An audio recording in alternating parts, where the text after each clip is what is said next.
Assalamualaikum warahmatullahi wabarakatuh. Halo anak-anak ibu semua, bagaimana kabarnya hari ini? Mudah-mudahan kalian semua selalu dalam keadaan sehat walafiat.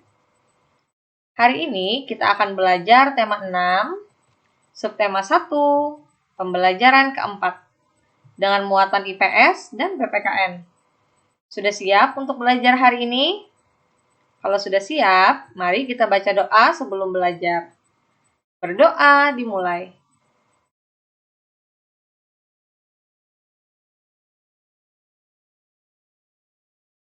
Berdoa selesai. Anak-anak ibu, tujuan pembelajaran kita hari ini adalah melalui media daring, kalian dapat menyebutkan kegiatan manusia yang merusak lingkungan alam. Melalui media daring, kalian dapat menjelaskan perbedaan antara hak dan kewajiban. Melalui media daring, kalian dapat menyebutkan contoh hak dan kewajiban sebagai siswa. Sekarang perhatikan penjelasan dari ibu. Coba anak-anak ibu lihat gambar yang ada di hadapan kalian. Itu adalah gambar seorang anak yang sedang membuang sampah. Tapi dia bukan membuang sampah di tempat sampah, melainkan di sungai. Pernahkah kamu melihat peristiwa seperti gambar di samping, di lingkungan tempat tinggalmu? Nah, kalau anak-anak ibu melihat orang yang sedang membuang sampah di sungai, kalian harus menegurnya. Karena membuang sampah di sungai akan mencemari sungai dan membuat aliran sungai menjadi tersumbat. Manusia berinteraksi dengan alam untuk memenuhi kebutuhan hidupnya. Tapi, tidak semua interaksi manusia dengan alam berdampak baik bagi alam. Interaksi manusia dengan lingkungan yang kurang baik juga dapat menyebabkan beberapa bencana alam yang merugikan manusia. Contohnya adalah membuang sampah di sungai akan menyebabkan bencana banjir. Karena sampah-sampah yang dibuang ke sungai akan menyumbat aliran sungai, sehingga air sungai tidak dapat mengalir dan membuat bencana banjir.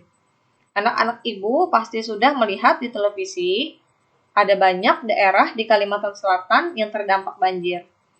Coba kalian perhatikan, aktivitas orang-orang tersebut pun menjadi terganggu.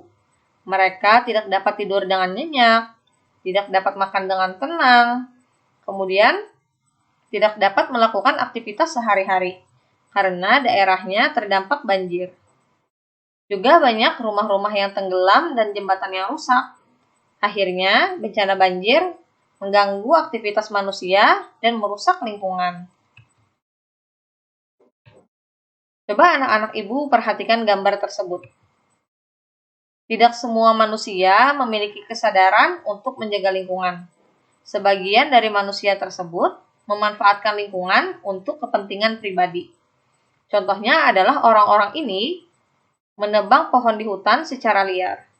Padahal, hutan merupakan tempat hidup berbagai jenis hewan dan tumbuhan. Apabila pohon-pohon ditebang secara liar, maka akan membuat hutan tersebut gundul, sehingga hewan-hewan yang tinggal di tempat tersebut harus berpindah tempat untuk mencari tempat tinggal baru. Dan sebagiannya lagi akan mati karena tidak dapat menemukan tempat tinggal baru dan tidak dapat menemukan tempat untuk mencari makan, yang akan mengakibatkan hewan-hewan tersebut mengalami kepunahan.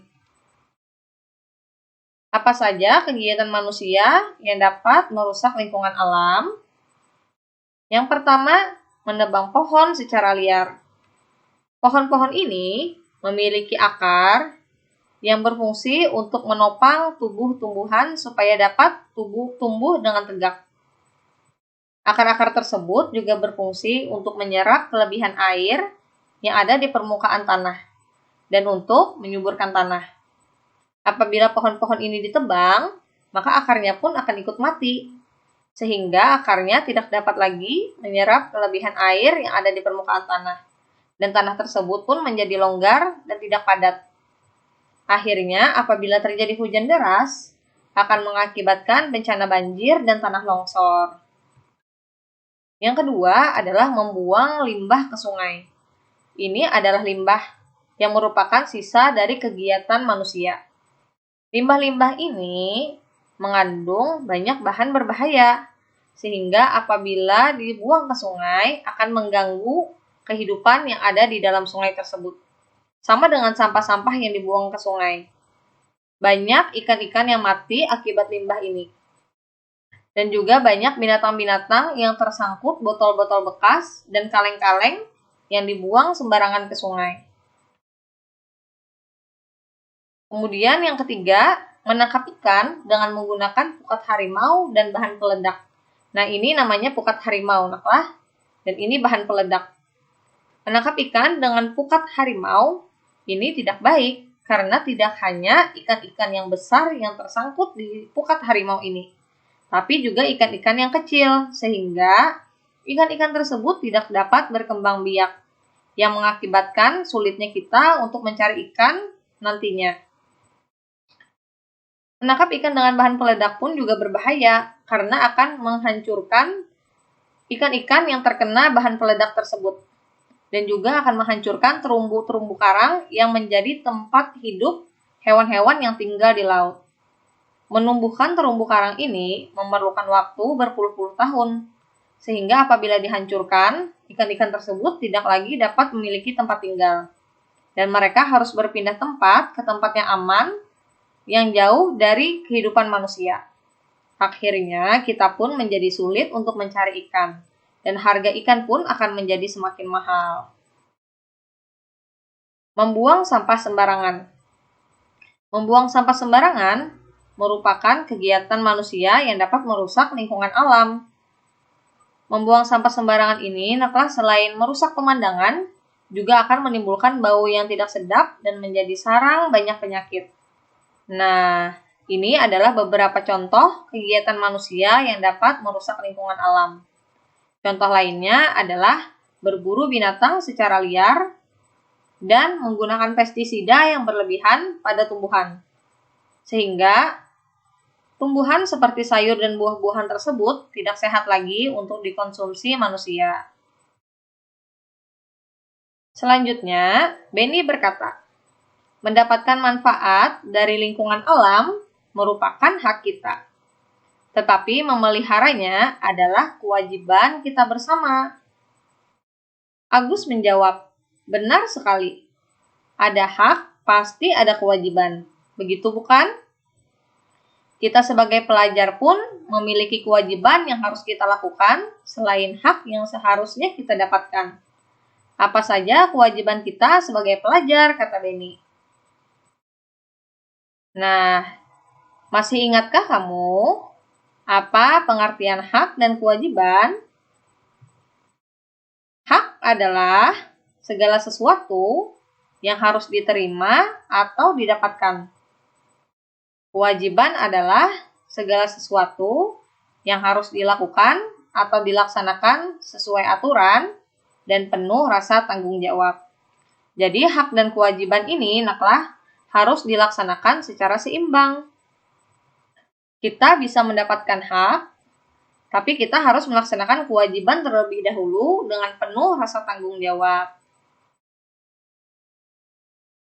Nah, apa saja contoh hak dan kewajiban sebagai siswa? Yang pertama, hak siswa adalah mendapatkan pendidikan yang layak. Yang kedua, mendapatkan lingkungan sekolah yang bersih. Yang ketiga, mendapatkan nilai dari guru. Dan yang keempat, mendapatkan pengajaran dari guru. Selanjutnya adalah kewajiban siswa. Yang pertama adalah belajar dengan sungguh-sungguh. Yang kedua, mematuhi tata tertib sekolah. Yang ketiga, membuang sampah di tempat sampah. Yang keempat, saling menghormati antar teman. Nah, ingat, hak ini adalah segala sesuatu yang akan kita dapatkan. Sedangkan kewajiban, segala sesuatu yang harus kita lakukan dengan penuh rasa tanggung jawab. Keduanya harus berjalan seimbang. Ada hak dan pasti ada kewajiban. Anak-anak Ibu, tugas kalian hari ini adalah sebutkan 3 contoh kegiatan manusia yang dapat merusak lingkungan alam selain dari penjelasan Ibu tadi. Silahkan catat di buku tugasnya dan kerjakan, kemudian foto dan kirim ke WhatsApp Ibu.